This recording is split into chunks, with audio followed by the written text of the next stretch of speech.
My family still blamed me for my failed first engagement, so when my cousins started working with my fiance's ex-boyfriend to break us up, I decided to let them think they were winning. Let me back up. I'm a pediatric nurse, and yes, I'm a guy. I get the looks, the questions, the "so when are you going to be a real doctor" comments. But I love my job. There's something pure about helping kids heal, about being the one who makes the scary hospital a little less frightening. It's honest work, clean. Nothing like the mess my personal life had become. 2 years ago, I was engaged to Jessica. My cousin Emma had introduced us at her college graduation party. Emma was like the sister I never had. We grew up together, shared everything. She was so proud of that introduction. I just knew you two would be perfect together. She'd beam at every family gathering. For 3 years, she was right. Then I came home early from a shift and found Jessica in our bed with her CrossFit trainer. The breakup was nuclear. Jessica tried to blame me. I worked too much, didn't pay enough attention to her needs, wasn't ambitious enough. My family, led by Emma, was devastated. But here's the thing. Emma took it personally. Like, personally. She'd vouched for Jessica. She'd been the matchmaker. At family dinners, she'd actually apologized to my parents for misjudging Jessica's character. Then, in the same breath, she'd wonder aloud if maybe I'd done something to drive Jessica away. "You were working those long shifts," she'd say, stirring her wine. "And you know how you can be a little oblivious sometimes." My mom would nod along. "Maybe next time you'll find someone more understanding of your career." The subtext was clear. This was somehow my fault. So I threw myself into work. Pediatric nursing is demanding enough to keep your mind off things. Kids don't care about your relationship drama. They just want someone to hold their hand during the scary parts and sneak them extra popsicles. Simple. Honest. That's how I met Sarah. She was a child life specialist, which means she helps kids cope with the psychological stuff that comes with being sick. I first saw her in room 302 using puppets to explain an upcoming surgery to a terrified 6-year-old. She had this gentle way of speaking, like she had all the time in the world. The kid went from tears to giggles in 10 minutes. "That was incredible," I told her later at the nurse's station. She smiled. Not the fake hospital smile we all master, but something real. "Thanks. Though I think I owe you for the assist. I saw you sneak in with those stickers when I was explaining the anesthesia part." We started having coffee during overlapping breaks. Then lunch. Then dinner after rough shifts. Sarah was everything Jessica wasn't. She understood the job, the weird hours, the emotional toll. She'd lost her younger brother to leukemia when she was 15. That's what drove her to this work. She got it. But she also came with baggage. Marcus, her ex, was a pharmaceutical representative who called on our hospital. Classic sleazeball in an expensive suit, pushing the latest drugs. They dated for 2 years, and according to Sarah, he'd gaslit her into thinking she was too emotional for her job, too sensitive for the real world. She'd needed 6 months of therapy after they broke up, just to trust her own judgment again. "He still texts sometimes," she admitted one night, about 4 months into our relationship, asking if I've come to my senses yet, like I'm having some extended breakdown by not being with him. I took it slow with Sarah. Glacially slow. I couldn't handle another Jessica situation, and she couldn't handle another Marcus. We were like 2 scared animals learning to trust again. But it worked. God, it worked so well. She'd leave me little notes in my locker. I'd bring her favorite lavender tea for the tough days. We had inside jokes about the hospital cafeteria's Mystery Meat Monday. Normal, healthy stuff. When I finally proposed after 18 months, I did it in the hospital garden, where we'd had our first real conversation. No grand gestures, no public spectacle, just us, surrounded by the flowers the volunteers planted for the kids to see from their windows. She said yes while crying those happy tears that make you believe in second chances. My family's reaction was predictable. 18 months? Mom said at dinner. That seems fast. Especially after, well, let him make his own mistakes, Dad added helpfully. He's a grown man. Emma was the worst. She interrogated me like a detective. What did Sarah do? Where was she from? Had I met her family? Did she have debt? What happened with her last relationship? I just want to make sure you're being careful this time, she said, patting my hand. I feel so responsible for what happened with Jessica. I can't let you get hurt again. I should have seen the red flags when Emma became obsessed with wedding planning. She inserted herself into every conversation, had opinions on every decision. Too involved. But I figured she was trying to make up for the Jessica disaster. Classic Emma, overcompensating for perceived failures. The cafe incident happened 3 months before the wedding. I was grabbing lunch between shifts when I spotted Emma at a corner table. She was with some guy in a suit, leaning in close, lots of intense conversation. She saw me and waved me over, her smile a little too bright. Hey, this is a work colleague from that medical marketing firm I told you about. The guy stood up to shake my hand, and that's when I saw Sarah across the street. She'd been heading to meet me but stopped dead on the sidewalk, her face draining of color. She turned and practically ran the other direction. Sorry, I have to, I mumbled, chasing after her. I found her in the hospital bathroom, having a full-blown panic attack. That was Marcus, she gasped between breaths. Why was Emma with Marcus? My brain tried to process this. Emma, Marcus, together, work colleagues. Maybe it's just coincidence, I said, but even I didn't believe it. They work in medical marketing. The field's not that big. Sarah shook her head. He's been showing up places, the grocery store, the gym, always, coincidentally. Now he's with your cousin?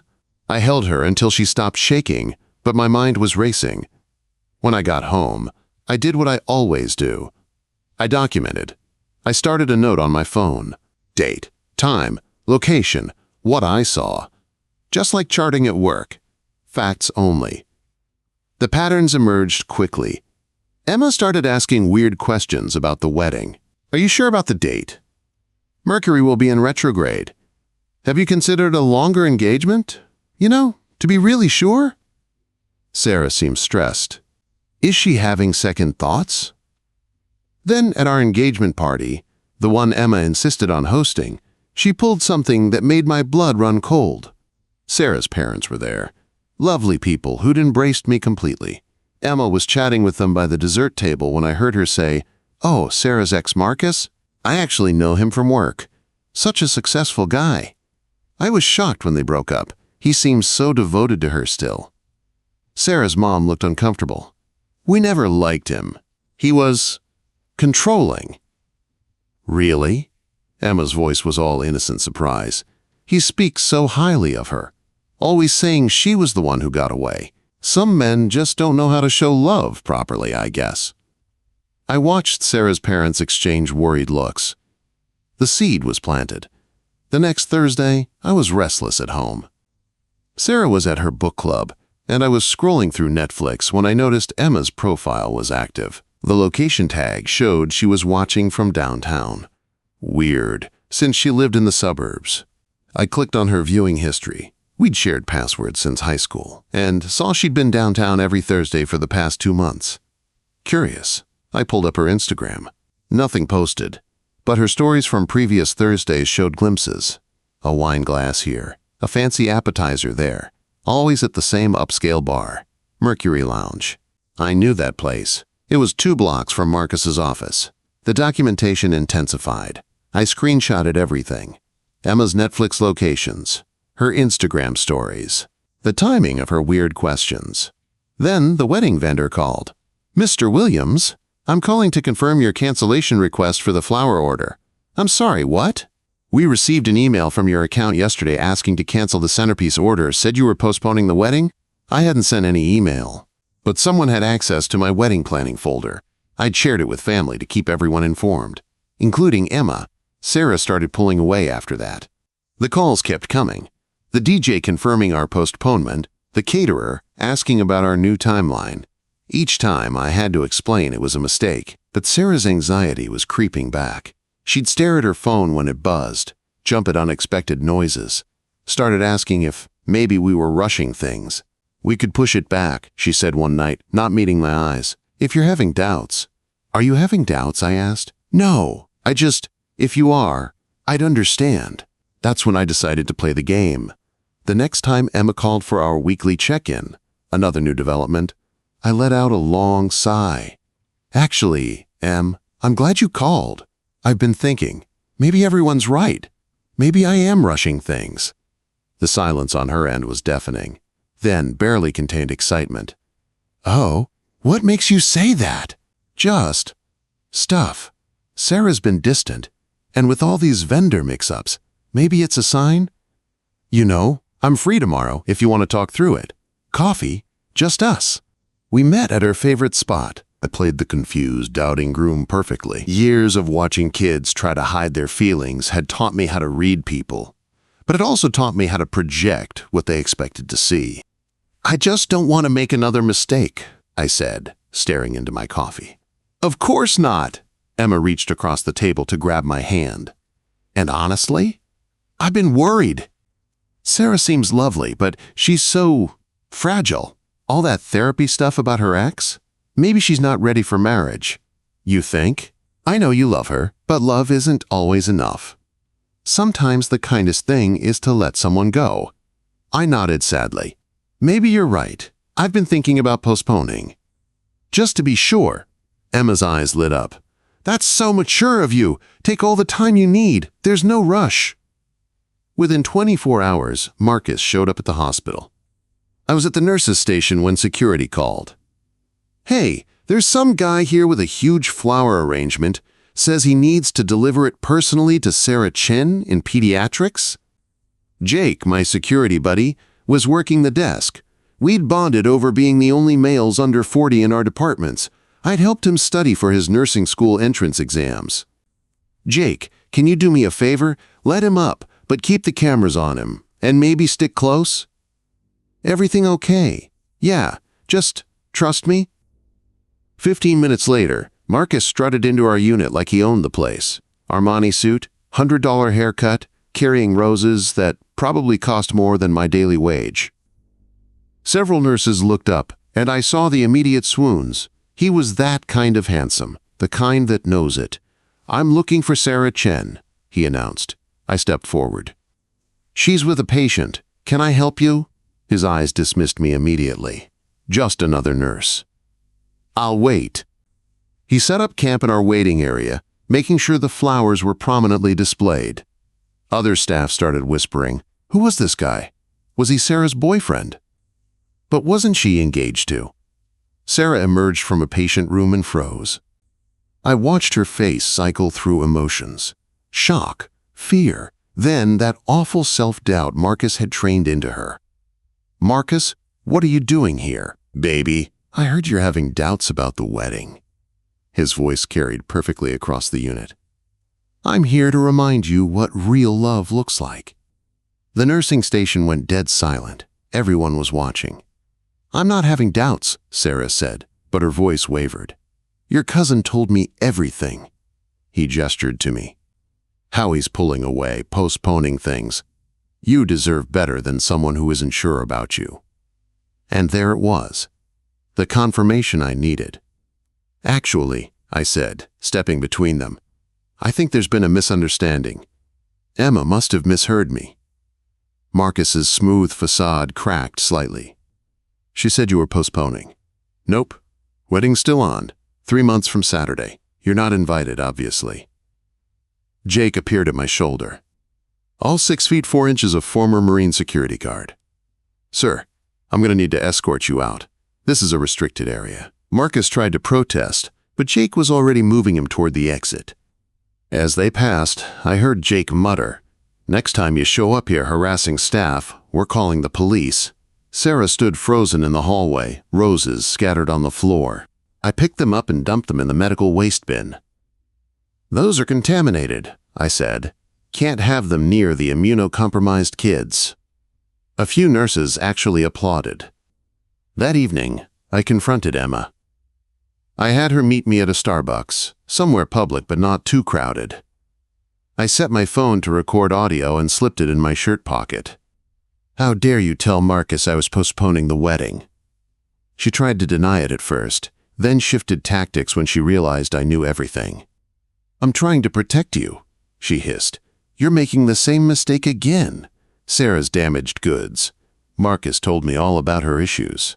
The therapy, the anxiety, the clingy behavior. You deserve someone stable. Like, Jessica was stable? That was different. I didn't know. You didn't know because you didn't care. You just wanted to play matchmaker. And now you're so terrified of being wrong again that you're sabotaging my actual healthy relationship. It's not sabotage. It's an intervention. The whole family's worried. Mom and Dad, Aunt Linda. Everyone thinks you're rushing into this because you're desperate not to be alone. Did Marcus tell you to cancel our vendors? We both agreed it would give you time to think. You committed fraud. You accessed my accounts. It's not fraud when it's family looking out for, and what does Marcus get out of this? His ex back? He loves her. Real love, not this rebound thing you have. Did you know he's been promoted to regional director? He could give her such a good life. Stability, not whatever this is. This is me marrying the woman I love, without your involvement. Emma laughed, ugly and bitter. Right, because you did so well choosing on your own last time. I stood up. You know what? You're not invited to the wedding. You can't do that. I'm family. You're a saboteur.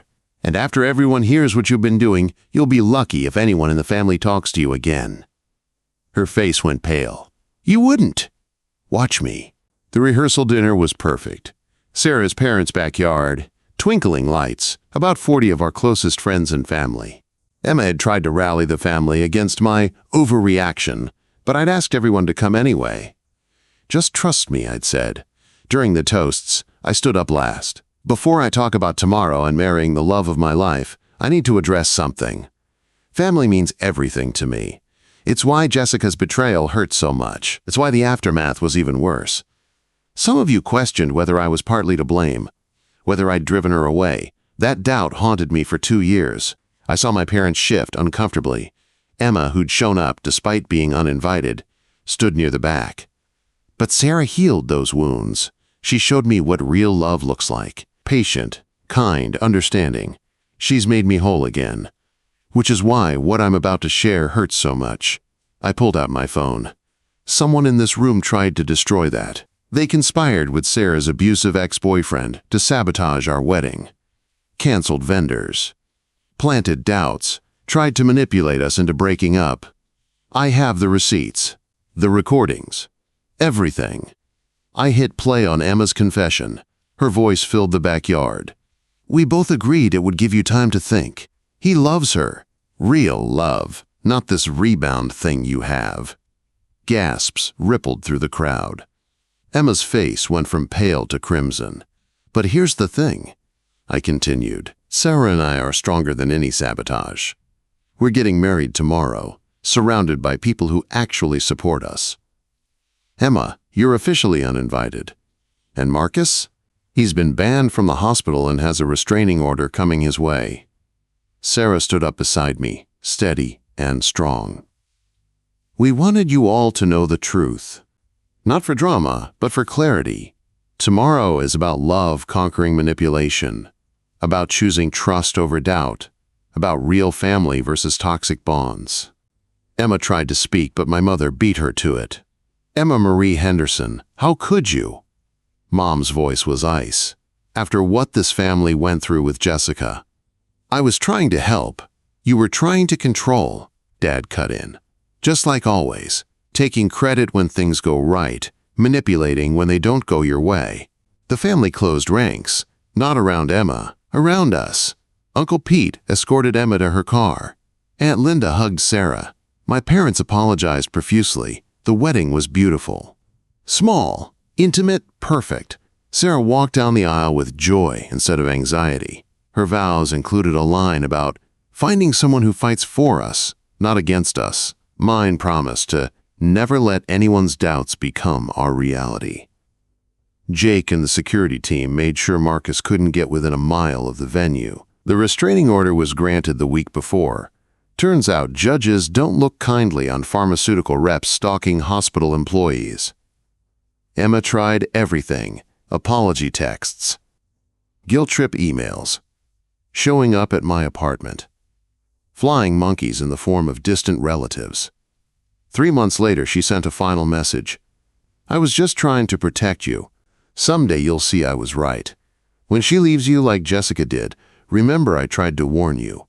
I deleted it without responding.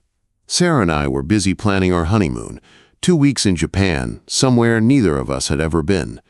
A fresh start with no ghosts. It's been a year now. Sarah still works at the hospital, helping kids cope with the scariest moments of their lives. I still sneak extra popsicles to my patients. We have dinner with my parents every Sunday. They've become Sarah's biggest offenders. Mom actually told off her book club friend who asked if we'd rushed into things. My son found his soulmate, she said. The only rush was getting rid of the toxic people trying to ruin it.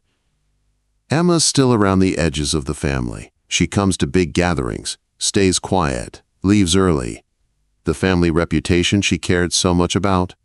Ruined by her own actions. Last I heard, she'd switched jobs. Something about the Marcus situation making things awkward at the medical marketing firm. Oh, and Marcus? He got fired 6 months after our wedding. Turns out stalking hospital employees and using work connections to harass them violates several company policies. Who would have thought? Sometimes Sarah and I joke about sending Emma a thank you card. After all, her betrayal forced our families to see the truth about her, about us, about what really matters. But we don't. We're too busy living our life, building our future, being happy. And that's the best revenge of all.